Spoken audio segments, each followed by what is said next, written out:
Y fue un accidente que en TikTok se volvió viral y el niño ya tiene de 150 o 200 mil otros chicos jugando en su plataforma. Entonces, yo pago 200 pesos de Robux. Okay. Esos 200 pesos se los gasto. Por jugar su juego. No por jugar su juego, para comprar cosméticos adentro de su juego, porque Roblox es gratis.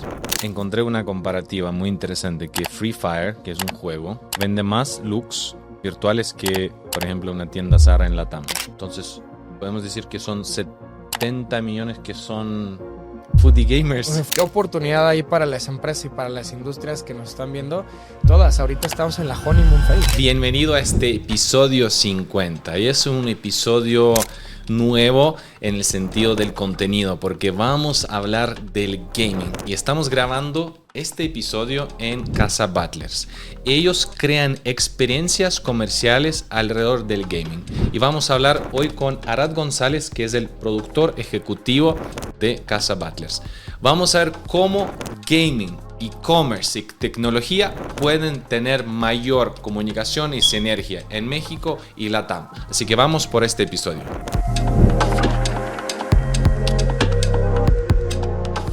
¿Cómo llegó gaming a tu vida o cómo tú llegaste al gaming? Siempre he sido una persona muy competitiva en todos los sentidos. Entonces en gaming encontré parte de la esencia, ¿no? Digo, si bien no todos los videojuegos son competir, sí todos los videojuegos son de progresar. Entonces yo estuve mucho tiempo en el equipo de rifle y pistola, específicamente pistola para el equipo de tiro olímpico para México. Me tocó Olimpiada Nacional, clasificatorios, todo tipo de torneos. Y aprovechándome un poco de estas oportunidades que el deporte me daba y de poder viajar y estar en diferentes lados, yo me empiezo a escapar un poco de las concentraciones deportivas que tenía para competir, ya fuera por la región o el país. Y me encontré con estas comunidades súper desarrolladas que en México y en Latam todavía no habíamos visto, que eran estas competencias de gaming, ¿no? Entonces, para mí fue el descubrir una constelación nueva, una estrella, que decidí apostarle a ella. Y llegó un punto en el que tuve que decidir, ¿no? Entre qué era lo que deparaba para mi futuro, ¿no? Si deporte en México o gaming en México, ¿no? Entonces, dentro de ese punto, a lo mejor las dos sonaban como una apuesta, pero últimamente me decidí ir por el gaming y aquí estamos. Tú ya llevas más de 15 años en el gaming. Sí, he pasado por diferentes facetas. ¿Cuál fue el primer juego tuyo? Compitiendo, creo que esa se la van a saber todo el mundo. Pokémon fue parte de mi vida desde que existo. Básicamente soy del mismo año que Pokémon. Agarra un auge muy competitivo junto con mi vida. Entonces fue algo con lo que crecí. Y eventualmente empezaron a llegar estos otros juegos donde empecé a competir. Primero fue Pokémon, después fue Smash y eventualmente se convirtió en League of Legends. Yo te pregunto porque mi último juego fue Counter-Strike. ya lo charlamos antes. Correcto, sí. Y sigue existiendo Counter-Strike. Y más que existir, es de lo más vivo que hay actualmente en el mercado. Creo que nunca va a morir, es clásico, ¿no? Sí, sí. ¿Sabes qué? Sigue siendo el shooter o el juego de disparos por excelencia. Y lo han sabido evolucionar como producto año tras año, tras año, tras año. Y es todo, ¿eh? No solamente es el juego, es el ecosistema que hay alrededor, que es todo el tema de entretenimiento, jugadores, talentos, estrellas. La neta, Counter lo sabe hacer muy bien. Bueno, ya que hablamos de este constante avance. Los gamers hoy es un nicho, bueno, son unos consumidores muy exigentes. Ellos compran los skins en 2 clics. Y me gustaría llevar a la analogía del e-commerce. ¿Cómo tú ves por qué el e-commerce hoy no llega a esta altura, a esta experiencia, como la plataforma, como el gaming? Creo que la inmediatez ha sido un punto y un factor clave muy determinante para la compra de gaming. Cuando tienes... Me llama mucho la atención que lo llamen como exigentes, pero la verdad es que el gamer no conoce nada más. Entonces, cuando una persona dentro de este producto o un usuario de compra solo está acostumbrado a que con un solo tap o con un clic ya obtengas todo lo que necesitas y lo puedas ver de inmediato, cualquier otro servicio o producto termina siendo lento para ellos. No porque sea un servicio malo o deficiente, sino simplemente está estandarizado más que en una exigencia. Ya la exigencia viene dentro de las mismas plataformas, en qué se ofrece, para qué, pero creo que ha sido que muy curiosamente los desarrolladores de gaming saben programar muy bien UX. Entonces la experiencia del usuario final termina siendo algo muy parecido. Cuando tú le das tap a la compra de algo en un juego, no sientes que estás pasando la tarjeta, no sientes que estás comprando algo, sientes que estás logrando ese objetivo nuevo, que estás progresando en el juego. No todas las compras interiores son para progresar, algunas solamente son skins o ropa o artículos de colección, pero te da ese algo que te da un beneficio inmediato y la satisfacción que recibe es muy alta sobre otros mercados que el gamer no lo considera prioridad. ¿Y tú personalmente dónde haces tu shopping? O sea, ¿dónde los gamers hacen compras normales? Yo personalmente, y creo que esto va a ser mucho, o sea, los de mi kin, los de mi especie van a decir lo mismo. Plataformas como Amazon con el One Click Payment, que se siente más un tema de esto lo necesito, puedo ver todas las opciones, tengo la descripción. Creo que de mi lado lo que yo necesito es, más que ver el producto, necesito ver el review, una base de datos de gente real, yo ver las fotos inmediatamente y tener esa comparativa con otros productos donde yo agarro las specs de todo y digo, ok, esto es lo que me conviene, y dentro de la misma plataforma yo me puedo generar una estrategia de compra. Y eso no te lo da luego muchas veces. ¿A qué te refieres con una estrategia de compra? Vamos a suponer que estoy comprando una computadora, pero por partes, o 2 tabletas. Directamente los servicios de compra que a mí me permitan hacer un benchmark adentro de su misma plataforma tiene 1000 veces más la prioridad para mí en mi sistema y prioridad de compra que en cualquier otra. Porque a lo mejor otras me pueden ofrecer un día antes, me pueden ofrecer rapidez, velocidad. No es lo que necesito. Lo que necesito, claro, todos los delivery services del día siguiente son increíbles, pero para una compra tan medida para mí, lo que es una PC, a veces no necesito la inmediatez, necesito la seguridad de mi producto. Necesito saber que lo que estoy comprando es lo que necesito y no solamente el título de, tarjeta de video. No, necesito saber que existen 7000 tarjetas de video diferentes y que las puedo comprar en el mismo sistema. O sea, podemos decir que para atraer a un gamer como cliente, le necesitas dar comparativa. Sí. O sea, la más buena explicación del producto, review. Sí. Y una excelente experiencia, inmediatez en el sentido de pago, de adquirirlo. Correcto. Y pasa mucho, te voy a dar un ejemplo muy constante. Yo creo que está muy chistoso. Fiscalmente, la Nintendo Switch acaba de salir con la Nintendo Switch 2, ¿no? Con Nintendo. Uh-huh. Y como 15% de las ventas que salieron de la consola de estreno no fueron de la Switch 2. Fueron de la Switch 1 en sitios web donde no explicaban la diferencia, y ahora Nintendo está lidiando con uno de los, o sea, como de los reembolsos más grandes por sitios donde no especifica. O sea, así la gente lea Switch 2 o Switch 1, hay veces que necesitas un poco más allá y necesitas adaptarte a un mercado que todo el tiempo está así, que quiere la inmediatez, que da para arriba, para abajo, y hay veces, suena muy mal, pero que no tienen tiempo ni para leer completo el título. Entonces necesito saber qué es lo que estoy comprando, porque un regalo, esto, actualización, juegos. Entonces son cositas que llegan a suceder que pueden ayudar. Digo, bien por Nintendo, que vendió 15% de consolas que ya no se iban a vender tanto, pero bueno, ese tipo de cosas pueden llegar a suceder. Es muy común. ¿Y tú crees que el gamer no le gusta leer? ¿Es más visual? Yo creo que es más visual. Yo creo que más que no leer, porque más bien depende del juego, yo creo que es más visual y estamos en una era de los headlines. Entonces si dices Nintendo Switch, consola Nintendo, ahí está, vámonos. Y el que no lo sepa, se le va a complicar. Digo, el gamer por naturaleza investiga, porque necesitas, si en un juego estás investigando la diferencia entre un arma y otra, lo haces en la vida real. Pero también muchas veces pasa cuando salió Xbox One con la Xbox One S, había una confusión en sitios que no eran oficiales de compra de Xbox, era imposible saber qué estabas comprando muchas veces. Encontré una comparativa muy interesante, que Free Fire, que es un juego, vende más looks virtuales que, por ejemplo, una tienda Zara en Latam. ¿Cómo crees que los e-commerce pueden aplicar esta lógica de los skins en la venta online? Con la estrategia de colaboración y exclusividad, la verdad. No hay mucho más allá de eso. El hecho de que Free Fire, personalmente me tocó trabajar con Garena muchos años. Me acuerdo muy específicamente, hay una banda coreana que se está comiendo el mundo ya desde hace un par de años, probablemente la conozcan, que se llama BTS.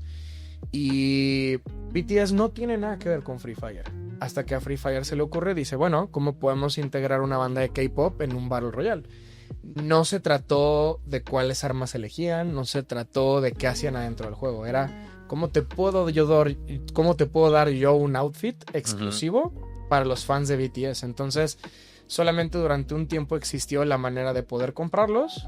Eras distintivo porque te unías a una comunidad y terminaba siendo muy... pues de mucha utilidad para la marca, y eso se replicó durante muchos años con muchas marcas, ¿no? O sea, no solamente era con collabs de bandas, a veces era con collabs de marcas de ropa. Por ejemplo, Adidas sacó su colaboración con Fortnite, con Ninja, y la gente lo compraba porque era de Ninja. Si bien los tenis tienen un diseño y hace sentido porque es Adidas, tienes que entender en un diagrama de Venn, creo que tienes que ver la necesidad del cliente. ¿En qué sentido? De qué es lo que te va a comprar adentro del sistema. En la segunda parte del diagrama es qué otros productos o marcas no endémicas es en la que está relacionado mi comprador. Y el último diagrama es qué es esa otra parte que me puede servir a mí, que yo le puedo resolver. A lo mejor es algo que ni siquiera el jugador sabe, porque antes los jugadores de videojuegos no entendíamos de exclusividad de skins. Pero ahora cuando las marcas como Fortnite, Epic Games, ahora este lado Garena con Free Fire, se integraron tan bien o se mecanizaron tan bien en nuestro consumo que ahora el gamer que no compra tanto ropa de marca por fuera o que no entiende exclusividad de fashion, le integraron la necesidad de fashion. O sea, le integraron la necesidad de pertenecer en un juego. Sí, para llevarlo un poco, aterrizarlo. Hacen estas alianzas y te venden. Gamer busca exclusividad para pertenecer a un juego. Correcto. Tener algo para sentirse pertenencia, ser parte de la comunidad. Y comunidad adentro de la comunidad. Porque estás adentro de Garena, adentro de Free Fire, perdón. Okay. Tienes 30 millones de usuarios activos. Entonces eso ya no es un nicho. Es una macro comunidad. Así como el fan del filme. ¿Le vas a vender lo mismo al fan de horror que al fan del chick flick? No, pero te consumen exactamente lo mismo. O sea, el medio es el mismo, el medio es cine. Pero es qué le vas a ofrecer tú al perfil. Entonces, Free Fire lo podemos dejar de ver como un género de videojuegos y se posiciona más como una plataforma. Y yo sé que la mayoría de la TAM ya está en mi plataforma. Ya es o sea, ya cualquier persona es un videojugador, ya cualquier persona es un gamer, ya no es un nicho, ya no se trata de que le vendas videojuegos, es la persona en la TAM ya juega videojuegos. Okay. ¿Cómo le vas a vender y qué juego juega? ¿Es verdad que en México son 120 millones de gamers? Sí.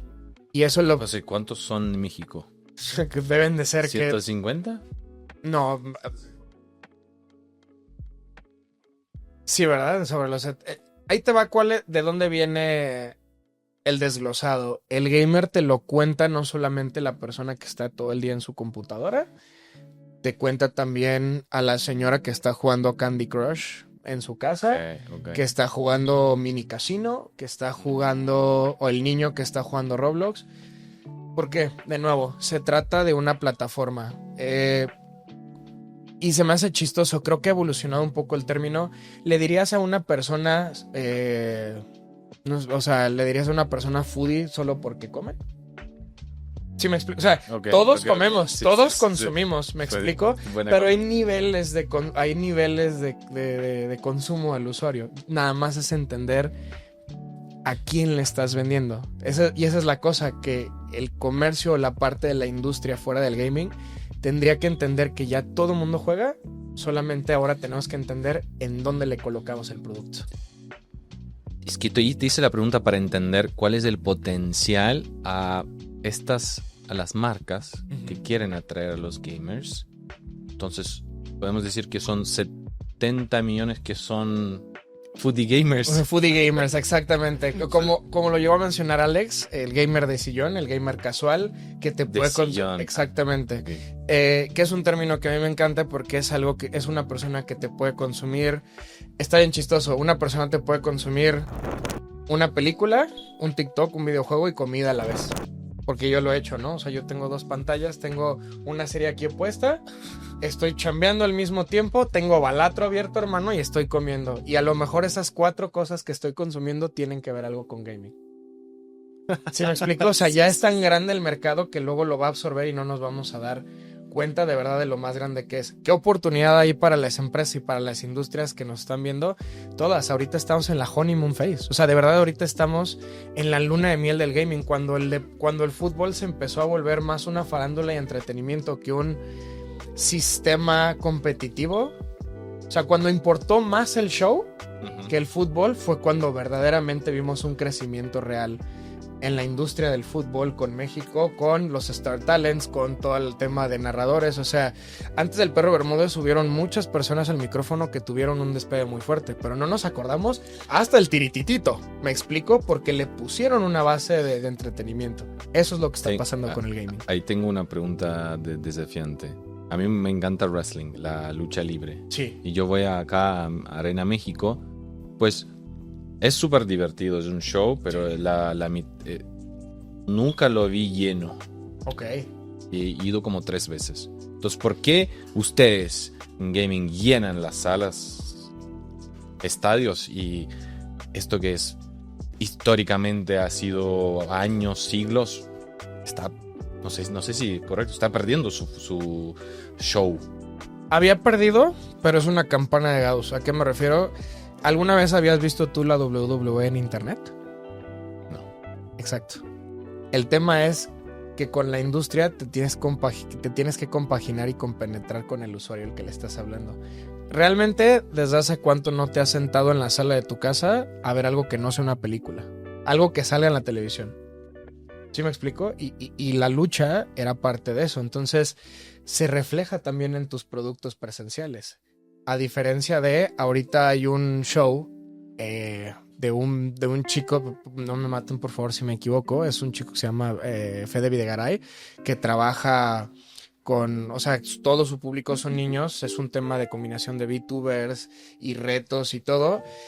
Yo estoy seguro que tú no has escuchado el nombre de Fede. No. Pero ya es su 10ª fecha llena en el Auditorio Nacional, cosa que no ha podido Acá en México. Sí, es su 10ª fecha sold out en el Auditorio Nacional.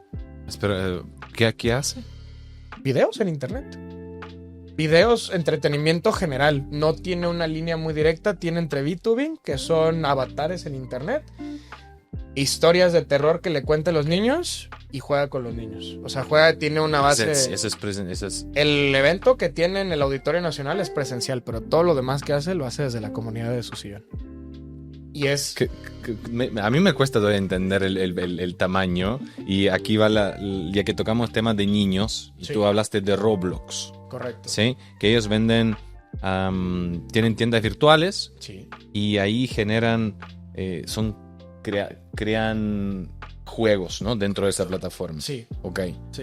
¿Cómo tú ves que esta misma dinámica pueden llevar a otros e-commerce, retailer, empresas? ¿Y por qué no lo están haciendo? Porque creo que hay una brecha generacional muy grande para entender las herramientas en donde los niños están dominando. Y se me hace una locura decirlo eso, porque antes los tools o las herramientas no le hubiera permitido a alguien menor de 13, 15 años en desarrollar un mundo virtual. Ahora lo tenemos. Todos los procesos que existen con inteligencia artificial aplicada, y que el modeling y el rigging se haya vuelto un tema de legos. No lo digo en el mal sentido, sino se haya vuelto un tema de poder entenderlo y entender que un niño tiene la capacidad para hacerlo. ¿Cómo funciona? Roblox es una plataforma donde tú puedes desarrollar tu juego y compites contra toda la demás plataforma de juegos. Entonces brilla más la creatividad. ¿Qué es lo que tiene que hacer un niño? Solamente conocer los assets y las herramientas que jugando Roblox te da a entender. Entonces es una locura porque es una plataforma que te enseña a utilizarla al mismo tiempo que te diviertes con tus amigos, y que los niños sin saber... Hay un caso de un chavito que se aventó un Anime Fighter, ¿Qué se refiere? Un juego de peleas en Roblox, donde utilizó ciertos elementos de animes para ponerlos a jugar o a pelear entre los diferentes protagonistas de series que a él le gustaban. Y fue un accidente que en TikTok se volvió viral y el niño ya tiene de 150 o 200,000 otros chicos jugando en su plataforma, y todo lo que gasten y el tiempo que gasten ahí es screen time, y eso te lo paga Roblox. Todas las microtransacciones que se hagan, que tú gastes en Roblox, te las están pagando este niño. Entonces, yo pago 200 pesos de Robux. Esos 200 pesos se los gasto por jugar su juego. No por jugar su juego, para comprar cosméticos adentro de su juego, porque Roblox es gratis. O sea, Roblox es gratis, pero yo desarrollo ahí juegos. Sí, entonces... Si tú juegas mi juego... Tiene publicidad y el revenue nos vamos a la mitad con Roblox y la persona que lo creó. O sea, este niño está ahora... Este niño tiene asegurado el futuro para él, sus hijos y sus nietos. O sea, y él ya lo sabe, y sus papás le están coordinando la cuenta y todo. Y parecieran accidentes felices, o sea, como happy accidentes felices, pero no lo son. Es una constancia que el niño tuvo y desarrolló una plataforma que nadie más entendió. Y fue en la honeymoon phase de Roblox, cuando nadie lo pelaba. Él no lo hizo porque iba a ganar una fortuna, pero su consecuencia de un buen producto fue la rentabilidad de él. ¿Cómo lo pueden hacer grandes marcas entendiendo la rentabilidad de estas plataformas para generar nuevos mundos y hablarles a un nivel que el consumidor menor te entienda? Porque si intentamos venderles por otros lados y campañas y así, realmente no podemos entrar. Pero ya todos los niños de 10 años traen algo así, y esto es un acceso a un mundo irreal. Ya independientemente de la moralidad, de ahí entra en otra conversación, pero de que tienen acceso a un mundo, lo tienen. Y ni siquiera, esa es otra cosa, los niños ni siquiera tienen que consumir o pagar para activamente generar revenue. Todos nos estamos peleando por el screen time, y eso hay manera de vendérselo a alguien más. Entonces, a la hora de llevarlo a la aplicación de un producto, te voy a poner un ejemplo. Nosotros aquí en Integración hicimos un mundo con una marca bastante grande, en la cual los torneos los estábamos haciendo adentro de este mundo.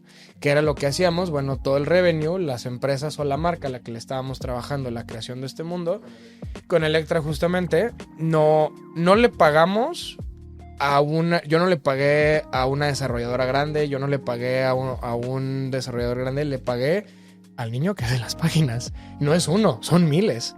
Puedes, antes de ir a los detalles de eso, ¿qué es una activación? ¿Puedes explicar? Claro, una activación fue una campaña que le hicimos para Electra, que básicamente tuvo una era periódica de 3 meses, donde en un mundo digital le permitimos a todos los usuarios, a través de la comunicación de Electra, poder unirse a ese mundo virtual y jugar dentro de una comunidad que Electra generaba dentro de su mundo. ¿Qué había dentro de ese mundo? Tiendas de Electra, cosas que podías comprar, opciones para seguir manteniendo el valor del replay value, o sea, de la jugabilidad, al mismo tiempo que le generamos una experiencia al usuario. Íbamos con los expertos, que son estos chamaquitos de 18, 19 años, que saben perfectamente programarlo y tienen son esta brecha que le pueden hablar a todo el usuario al que yo no entiendo, porque ya no tengo esa edad.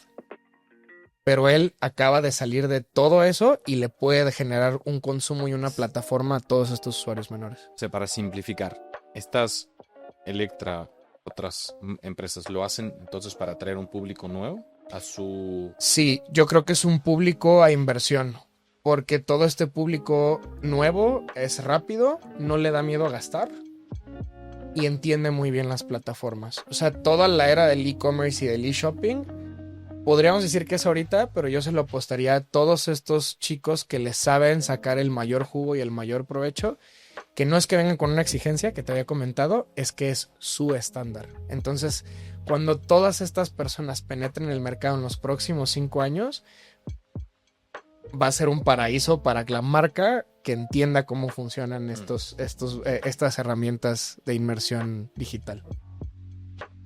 Tú dijiste algo que quería aclarar, el screen time, que es básicamente el tiempo en pantalla. Tiempo en pantalla. Básicamente todos hoy las redes sociales, creo que todo el mundo está dispuesto a pagar por el tu atención en acá, ¿no? Entonces, más tiempo estás viendo un video, un programa, es más que todos quieren este tiempo y están dispuestos de pagarlo. Hablando del futuro, Xbox Cloud hace un streaming de juegos. Correcto. ¿Cómo tú crees que hay un futuro para llevar esto también a una vida, una e-commerce tradicional de vender otras cosas tipo ropa electrónica, perfumes, etcétera? Creo que sí, pero ese es el hilo negro que hay que encontrar específicamente. Creo que hay mucha base de donde poder inspirarse en el Xbox Cloud Gaming y en Steam Cloud Gaming, que es básicamente poder... Yo juego desde mi celular, aquí porque me conecto a la aplicación de Xbox, se prende mi Xbox en mi casa, puedo jugar todos los juegos aquí. Este celular no tiene la capacidad de correr juegos de Xbox, pero con el Cloud Gaming lo puedo hacer, siempre y cuando esté encendido mi máquina principal. Espera, ¿cómo es? O sea, tengo la máquina, tengo que comprar Xbox. Sí, correcto. No necesariamente podrías jugar Xbox Cloud en tu televisión si fuera compatible, o en tu laptop. Esa es la cosa. Aquí, o sea, el Xbox Cloud Gaming que yo utilizo tiene que estar encendida mi consola porque se canaliza con mi, vamos a decir, con mi cuenta principal. Ok. Pero también la tengo aquí y aquí podría jugar juegos. O sea, aquí puedo jugar juegos en mi Xbox Cloud que acepte mi celular. Pero si mi consola inicial está encendida, aquí puedo jugar cosas que este dispositivo no tiene la capacidad para hacerlo.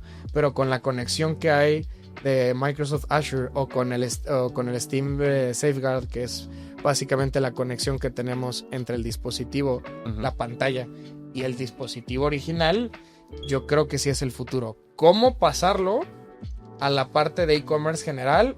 Depende de cada servicio. Pero bueno, por ejemplo, Netflix ya le está apostando muchísimo más al lado de gaming que del lado de películas. Sigue siendo su auge películas, sigue siendo su auge films. ¿Cómo lo hacen? No tengo ni idea. Netflix ahora ya en tu servicio de paga ya puedes descargar directamente juegos. No es que sean gratis, pero hay una biblioteca de la cual tú le puedes descargar directo a tu celular. O si tienes una cuenta en Netflix abierta, puedes simplemente pausar la película y sobre la misma plataforma seguir jugando Sonic. Exactamente. Entonces, ¿qué va a pasar con Netflix o cuál es mi apuesta en el futuro? Conociendo un poquito por ahí las cosas que se traen guardadas, que no te sorprenda que en 2026 veamos una enorme inversión a la parte de, ok, tengo la película de Sonic, el estreno es aquí, pero mira, tengo todos estos productos a través de mi plataforma. Puedes jugar este juego que obtienes puntos, y si obtienes los puntos suficientes vas a poder habilitar una tienda virtual para comprar o cosas para el juego o apparel, o sea, o fashion, o ropa, o objetos. ¿Cómo se aplica en otros lados? Por ejemplo, en Crunchyroll, si tienes una suscripción, que no es gaming, es anime, o sea, es un Netflix de anime, si tienes una suscripción, tienes como si fuera la Banamex de conciertos, pero en Crunchyroll con conciertos de anime y eventos específicos de anime. El tú tenerla, tienes acceso a las figuras en preordenar antes que todos los demás y la entrada de eventos para compra de boletos antes que todos los demás. Entonces, te dan una exclusividad, pertenencia. Creo que ahora mucho se habla de la pertenencia, inclusive dentro del gaming se pinta de 3 colores: Nintendo rojo, Sony azul, Xbox verde. Y ha habido una guerra. ¿Qué son? Espera, ¿qué son? ¿Esos son tres comunidades grandes? ¿Son? Sí, o sea, Nintendo se pinta de color rojo porque Nintendo su logo es color rojo, su banner es color rojo. Sony siempre se ha relacionado con el color azul, con PlayStation, y Xbox el color verde por el logo que sale desde la primera Xbox negra con el logo verde. ¿Tú de qué color eres? Qué buena pregunta. PC, mi hermano. Color o multicolor. No, mira, a ver, si tuviera que elegir una, o sea, estuve muy, muy de cerca muchos años con Nintendo. Fue mi infancia como la de muchos. Pero aquí en México está mucho más compenetrado, por ejemplo, Xbox. Porque son los únicos que tienen presencia local. PlayStation y Nintendo lo tienen con agencias. Xbox sí está directamente plantado en el territorio mexicano. Entonces sí, todo es pertenencia. La verdad es, o sea, si te pones una bandera tan fuerte, un color tan fuerte, desde ahí puedes tomar, pues básicamente ya el indicio para saber qué le puedes vender, de qué lo puedes hacer fan y qué tan aguerrido o qué tan pasional va a ser sobre tu producto. Antes de ir al cierre, Arad, o sea, estamos acá en México y yo llevo bastantes relaciones con los retailers y commerce. ¿Cómo ellos pueden colaborar con ustedes? ¿Cuál es la propuesta de valor así simplificada en 2 minutos? Creo que pueden trabajar con nosotros en el tema de que podemos gamificar sus procesos. O las empresas fintech y payments. Sí. O sea, con todos, la verdad es que tenemos un proceso muy adecuado para gamificar el servicio o producto que pueda ofrecer una marca. Tenemos el expertise, o lo que podemos hacer es literalmente integrar tu idea a los diferentes videojuegos o productos. Por ejemplo, lo habías mencionado muy bien, fintech. Nosotros tenemos el contacto con los diferentes publishers como para poder integrar un sistema de pagos que todo ¿Publisher puedes simplificar? Sí, publisher es como la... ¿Desarrolladores de juegos? No, el desarrollador es el estudio que lo trabaja. Vamos a pensar el publisher como el derecho. Sí, como el que publica literalmente el juego. Sí, vamos a decir que si A24 hizo una película de miedo, la distribuye Universal. Okay. Acá de este lado es, a lo mejor el juego te lo pudo haber hecho 242 Industries, pero te lo publica Activision.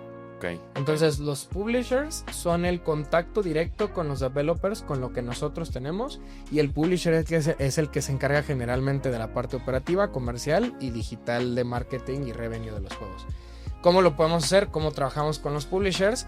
Integrando APIs de prepago para los in-game purchases, ¿no? Para skins, para currency, o sea, moneda local del juego. Podemos hacer estas inmersiones para las marcas como de los mundos, como lo que hemos trabajado con Electra. Y las producciones en general, que podemos integrar toda esta nueva parte del e-commerce al producto digital. Simplificado puede ser mira, nosotros tenemos un videojuego en el que tú quieres también reunir una marca. ¿Qué te parece si te hacemos una campaña activa donde toda tu publicidad salga adentro del juego? Ya no te estás peleando por el tiempo de pantalla porque sabes que tu usuario va a estar ahí, pero le estás vendiendo publicidad adentro. Y inclusive podemos integrarlo mira, si le dan clic a esta publicidad adentro del mismo juego, se pueden llevar un ítem especial, que con ese ítem especial puedan comprar algo exclusivo dentro de tu tienda. O toda la gente que entra dentro de esta campaña tiene un descuento para esto. Es un mundo infinito, porque la limitación es la parte digital. Entonces, si lo podemos hacer en código, se puede. Básicamente, si existe en código, la magia se puede realizar. Entonces, conocemos bien esa parte del producto. Y que podemos decir que hemos brindado experiencias, y que podemos y vamos a brindar más experiencias que no vas a ver en otras partes. Solamente por entender bien el producto y la industria que se avecina un titán. Tal vez como un feedback que se me ocurre es, con una persona que viene del mundo tradicional, yo buscaría simplificar mucho las propuestas y simplificar lo máximo posible, aterrizar estas ideas como simples, como si fuera un niño, porque yo soy un niño en este mundo de gaming, entonces es decir, a ver, ¿cómo conecto esto? Entonces yo diría por ahí es simplificar, porque a veces tienes que hablar con directores y C-level que no tienen ni idea, como yo, jugaron FIFA y Counter-Strike y Sims, y es la expresión que tiene. Es bueno Sims, es bueno, sí. Si te gustó el episodio, compártelo con un colega